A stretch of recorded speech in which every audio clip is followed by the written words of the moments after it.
Hello, ಎಲ್ರಿಗೂ ನಮಸ್ಕಾರ. ಎಲ್ಲರೂ ಹೇಗಿದ್ದೀರಿ? ಎಲ್ಲರೂ ಚೆನ್ನಾಗಿರಬೇಕು. ಇವತ್ತು ಕಿತ್ತಳೆ ಹಣ್ಣಿನ ಸಿಗುಜ್ಜು ಮಾಡೋಣ ಅಂತ. ಹಣ್ಣು ತುಂಬ ಹುಳಿ ಇತ್ತು, ತಿನ್ಲಿಕ್ಕಾಗ್ತಿರ್ಲಿಲ್ಲ. ಬಾಣಲೆಗೆ ಸ್ವಲ್ಪ ಎಣ್ಣೆ ಹಾಕಿ ಉದ್ದಿನಬೇಳೆ, ಕಡಲೆಬೇಳೆ, ಜೀರಿಗೆ, ಒಣಮೆಣಸಿನ್ಕಾಯಿ, ಲವಂಗ, ಚಕ್ಕೆ, ಏಲಕ್ಕಿ ಹಾಕಿ ಚೆನ್ನಾಗಿ ಕೆಂಪು ಬಣ್ಣ ಬರೋವರೆಗೂ ಹುರ್ಕೊಂಡಿದ್ದೀನಿ. 2 ಏಲಕ್ಕಿ, 2 ಲವಂಗ, 1/4 ಇಂಚು ಚಕ್ಕೆ ಹಾಕಿದ್ದೀನಿ. ಸಾಕು, ಜಾಸ್ತಿ ಹಾಕಿದರೆ ಕಹಿ ಬರುತ್ತೆ. ಹುರಿದಿರೋ ಮಿಶ್ರಣಕ್ಕೆ ತೆಂಗಿನಕಾಯಿ ಹಾಕಿ ನೈಸಾಗಿ ಪೇಸ್ಟ್ ಮಾಡ್ಕೊಳ್ಬೇಕು. ಕಿತ್ತಳೆ ಹಣ್ಣು ಬಿಡಿಸಿ ಒಳಗಿನ ಹಣ್ಣನ್ನು ಮಾತ್ರ ತೆಗೆದಿಟ್ಕೊಳ್ಬೇಕು. ಬಾಣಲೆಗೆ 2 ಅಥವಾ 3 ಚಮಚ ಎಣ್ಣೆ ಹಾಕಿ ಸಾಸಿವೆ ಹಾಕಿ ಸಿಡಿದ ನಂತರ ಚೂರು ಅರಿಶಿಣ ಪುಡಿ ಹಾಕಿ ಆಮೇಲೆ ಹಣ್ಣನ್ನು ಬೇಯ್ಕಿಡಬೇಕು.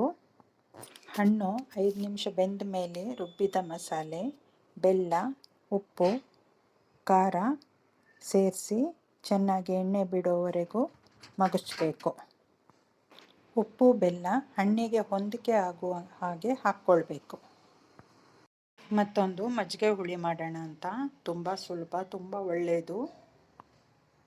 ಬೇಸಿಗೆಗಂತೂ ಹೇಳಿ ಮಾಡಿಸಿದ ಪದಾರ್ಥ ಇದು.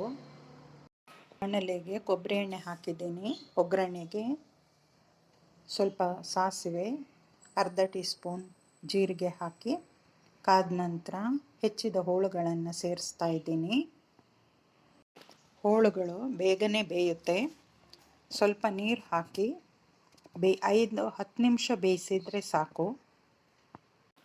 ವಿಡಿಯೋ ನೋಡ್ತಿರೋರು ಒಂದು ಲೈಕ್ ಕೊಡಿ, ಸಬ್ಸ್ಕ್ರೈಬ್ ಮಾಡ್ಕೊಳ್ಳಿ, ಸಪೋರ್ಟ್ ಮಾಡಿ. ಹೋಳು ಬೇಯ್ತಿರುವಾಗ ಸ್ವಲ್ಪ ಉಪ್ಪು ಹಾಕಿದ್ದೀನಿ. ಮುಚ್ಚಿಡೋಣ, 5 ನಿಮಿಷ ಬೇಯಲಿ. ಬೇಕಾದಷ್ಟು ಕಾಯಿ ತುರಿದು ಇಟ್ಕೊಳ್ತೀನಿ, 2 ಮುಷ್ಟಿ ಆಗುವಷ್ಟು. ವಿಡಿಯೋ ನೋಡ್ತಿರೋರಿಗೆಲ್ಲ ಧನ್ಯವಾದಗಳು. ಇವಾಗ ಈ ಬೂದ್ಕುಂಬಳಕಾಯಿ ಮಜ್ಜಿಗೆ ಹುಳಿಗೆ ಹೆಚ್ಚು ಉಪ್ಪು, ಖಾರ, ಹುಳಿ ಏನೂ ಬೇಕಿಲ್ಲ. ಅನ್ನಕ್ಕೆ ಕಲಿಸ್ಕೊಳ್ಳೋಕ್ಕೆ ತುಂಬ ಚೆನ್ನಾಗಿರುತ್ತೆ. 1 ಚಮಚ ಎಣ್ಣೆ ಹಾಕಿ ಕಾಳುಮೆಣಸು, ಜೀರಿಗೆ, ಬಿಳಿ ಕಾಳುಮೆಣಸು ತೊಗೊಂಡಿದ್ದೀನಿ, ಜೀರಿಗೆ, ಸ್ವಲ್ಪ ಇಂಗು ಹಾಕಿ ಹುರ್ಕೊಂಡಿದ್ದೀನಿ. ಕಪ್ಪು ಕಾಳುಮೆಣಸು ಹಾಕಿದರೆ ಮಜ್ಜಿಗೆ ಹುಳಿ ಬಣ್ಣ ಚೇಂಜ್ ಆಗುತ್ತೆ, ಚೆನ್ನಾಗಿರಲ್ಲ. ಮಿಕ್ಸಿ ಜಾರಿಗೆ ತೆಂಗಿನಕಾಯಿ, ಹುರಿದಿಟ್ಟ ಪದಾರ್ಥ ಮತ್ತು 1 ಚಮಚ ನೆನೆಸಿಟ್ಟ ಕಡಲೆಬೇಳೆ ಹಾಕಿ ನೈಸ್ ಪೇಸ್ಟ್ ಮಾಡ್ಕೊಳ್ಬೇಕು. ಕಡಲೆಬೇಳೆ ಯಾಕೆ ಹಾಕ್ತೀನಂದರೆ ಹುಳಿ ದಪ್ಪ ಬರಲಿಕ್ಕೋಸ್ಕರ. ಬೇಡ ಅಂದರೆ ಕಾಯಿ ತುರಿನೇ ಜಾಸ್ತಿ ಹಾಕ್ಕೊಳ್ಬೋದು. ರುಬ್ಬಿದ ಮಸಾಲೆನ ಹೋಳುಗಳಿಗೆ ಸೇರಿಸಿ 5 ನಿಮಿಷ ಕುದಿಸ್ಬೇಕು. ಕಡಲೆಬೇಳೆ 1 ಟೀ ಸ್ಪೂನು ನೆನೆಸಿಟ್ಟಿದ್ದು ಅದನ್ನು ಸೇರಿಸಿದ್ದೀನಿ. 5 ನಿಮಿಷ ಕುದೀಲಿ. ಈ ವಿಡಿಯೋ ಇಷ್ಟ ಆಗಿದ್ದರೆ ಬೇರೆಯವರಿಗೆ ಶೇರ್ ಮಾಡಿ. ಮಜ್ಜಿಗೆ ಹುಳಿ ರೆಡಿಯಾಗಿದೆ.